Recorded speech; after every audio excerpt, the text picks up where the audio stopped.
You need to remember that it's your day, it's your wedding, it's a reflection of you and your love story, and who you are, and not necessarily who your mom or Aunt Sally is.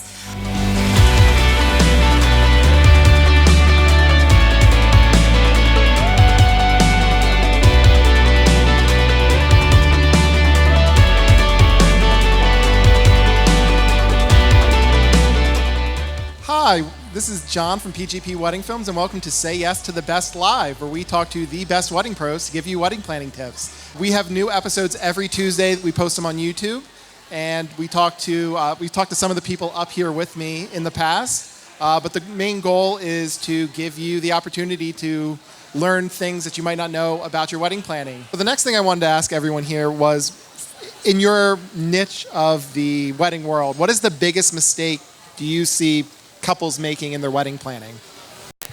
I'll start because the number one problem I always see is that entertainment is the means of celebration, and I see a lot of bride and grooms, unfortunately, make that the last priority.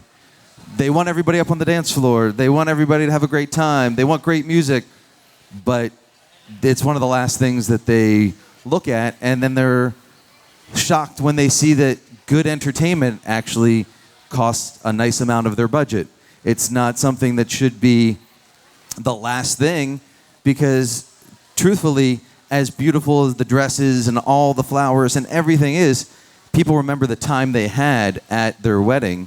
And in 15, 20 years, do you want people saying, "Oh, I still remember your wedding was amazing, everybody was dancing the whole time"? Or do you want people saying, "Oh, the DJ played no good songs," or so on and so forth? So the biggest thing I see is that people don't really allot enough of their budget towards entertainment because it's not one of the most prioritized things. Although if you ask almost any bride, they'll say that the time they had is one of the most things that they remember about any wedding they've ever been to.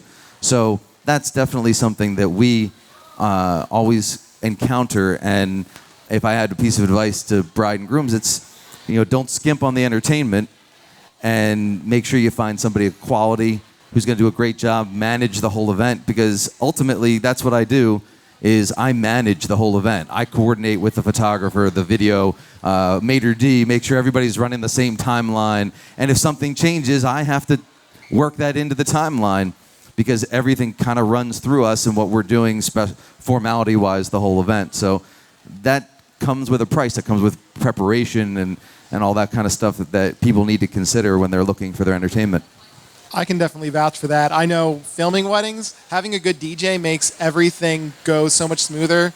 And the worst thing, you probably know with the photo side, the worst thing that can happen is, they finally give you your meal, and then all of a sudden you hear the music go off and speeches start, and you have to run out and immediately start capturing it. I think that, a lot of people, when they come into the studio, they'll sometimes be with soon-to-be new family members. And there's a lot of times where I've seen the bride's face where, maybe a mom or a mother-in-law has kind of taken over the conversation, and all of a sudden it's, "Oh, well, we're going to DIY this, and we're going to bring this in," or, "Oh, you really like hydrangeas," and she really doesn't. But she doesn't want to voice her, her opinion. But when I'm sitting there across the table, you can see it in her face that, not necessarily does she want to speak up at that point. But I think, you need to remember that it's your day, it's your wedding, it's a reflection of you and your love story, and who you are, and not necessarily who your mom or Aunt Sally is. And I think that that's probably the first point of communication that you need to have with that new family that's about to develop is, "Look, this is our day, and this is my vision, and I love your input, but ultimately I kind of want to do what I would really like to do." So couples spend a lot of time picking out food for their wedding, but don't always spend as much time thinking about the bar. You should pick out stuff that complements the food that you're serving. Also, enjoy yourself. Have a signature cocktail. Make sure that you are drinking what you actually want to drink that day. Again, going back to I have to accommodate everybody. You can sort of do that with still having what you like to drink at your own wedding. Have the variety, but then also this is your day. Make sure it's what you actually want to be serving and what you actually want to be drinking yourself. And also don't forget about the toast. You have to think about what fun beverage you want to have in your hand while you're toasting. It doesn't have to just be bubbly champagne. It can be a cider. It could be a really nice beer. It could be a sparkling cocktail. So having some fun with that as well. But yeah, making sure that the food and the bar are working together for pairings and also to enhance the evening. A lot of times, couples buy their engagement ring before they even begin the wedding process, and picking out all of these things. But looking for engagement rings or wedding bands or whatever they're shopping for, I think the biggest mistake that people and couples make, it's really hard to buy jewelry online.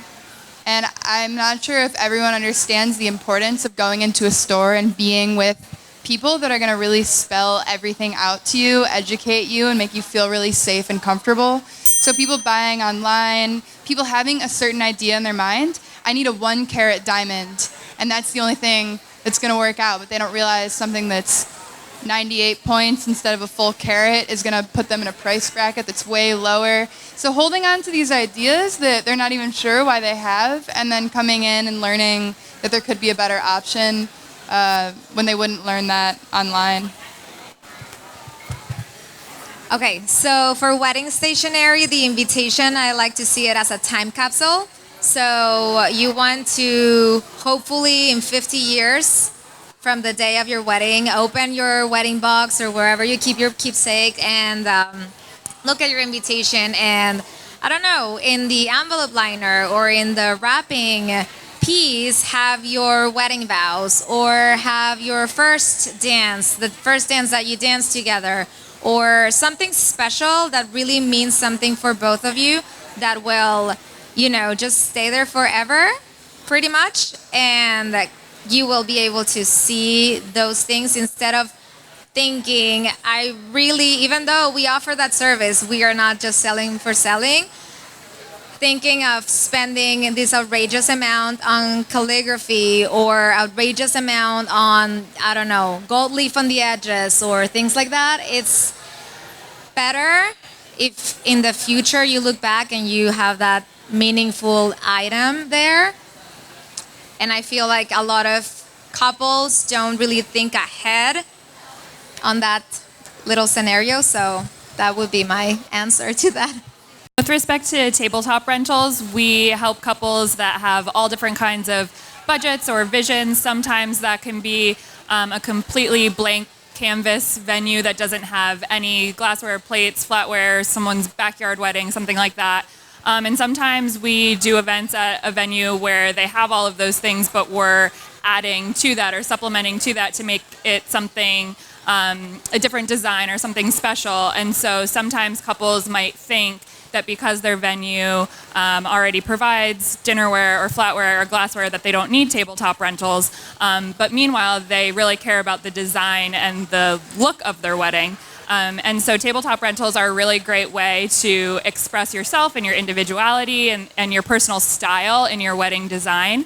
It can be something as simple as adding a decorative charger plate under the dinnerware that your venue already has. It can be adding a specialty display with wine glasses or champagne flutes at your escort card display, adding specialty wine glasses alongside of the wine glasses that your venue already has, something like that. But it's a really great tool to express your own style and showcase your personality a little bit on the table at your wedding. If you could tell every couple just one thing when they reach out to you, what would it be? Don't hesitate on your decisions. Pretty much, if you know that you like pretty much what they were saying before, if you love yellow, choose yellow. Not it doesn't matter that everybody else wants purple. If you like yellow, just go with yellow. Don't, it is your day. It is your memory. It is your special moment, and just make it yours.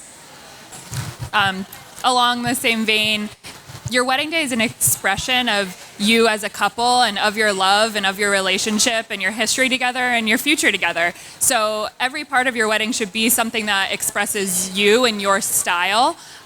We see that in every tablescape that we do, because brides or grooms are choosing each detail in their tablescape. And so that goes from the very beginning, your stationery, your engagement ring, whatever, all through all the details of your day with all of these vendors. You're making decisions that reflect you as a couple, whatever your style may be, whether that's modern, classic, whatever that is. And we certainly can help whatever your design style may be.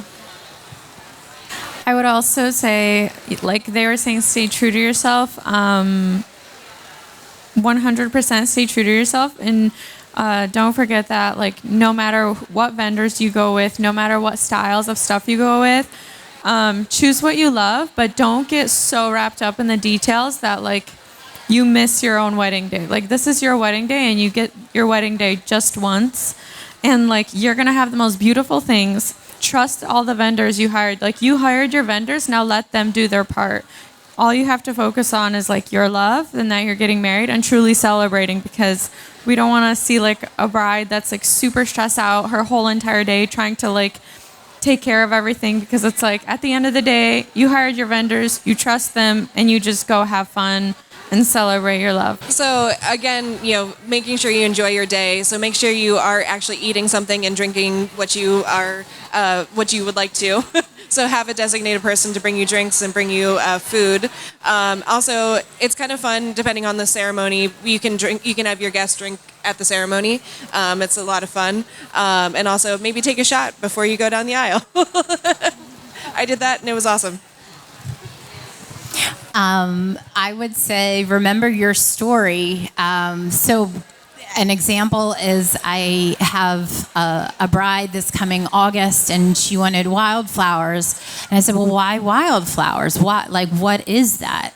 And she saw it, and she thought, and she goes, well, that's what my fiance and I do. We would go hiking through fields, and there was always wildflowers up in the Pacific Northwest, and we're going to the Alps, and we're gonna hike through, like the Sound of Music, like, the fields. And so that, bringing that out, those little pieces of the story, and asking, why, and digging a little bit deeper, that allows your vendors to go to the next level for you artistically to help design your day.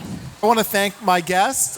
Thank you for being part of Say Yes to the Best Live. Again, we have new episodes every Tuesday. This will be part of those new episodes every Tuesday. So follow us on Instagram, like and subscribe on YouTube. Thank you again to Tyler Garden and Open Air Affairs for having us, and happy planning.